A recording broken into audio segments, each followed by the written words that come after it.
So meron nga pala tayo dito Toyota Hiace commuter van, and ayun, as you can see, bagong pintura siya and glass coating nga palang inavail ng owner nito.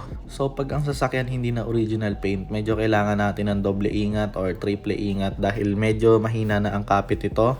And iwasan nating mababad to ng sobrang tagal sa chemical or sa mga ceramic coating, glass coating, ganyan. Dahil pwedeng mag-mark sa top coat niya ito or masunog. So bakit nga ba? Dahil kasi mas matibay talaga ang original paint ng sasakyan and mas makunat yon compare sa mga repainted na sasakyan.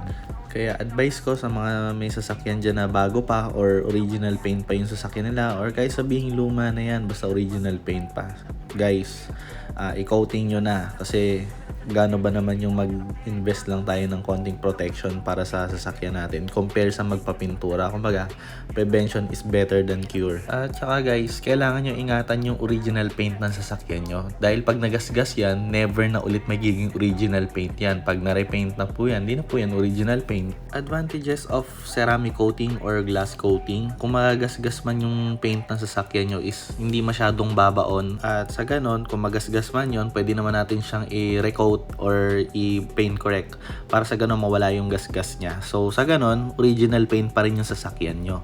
So guys, what are you waiting for? Protect your investment. Mura lang po ang ceramic coating, guys. Huwag nyo na i-sacrifice yung paint ng sasakyan nyo.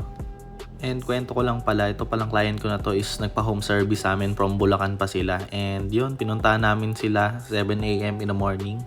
Kaya guys, kung di kayo makapunta sa shop namin, magpa-schedule na lang kayo for the home service. And yeah, 500 pesos lang naman po ang additional payment for the home service. And thank you. Enjoy this video, guys.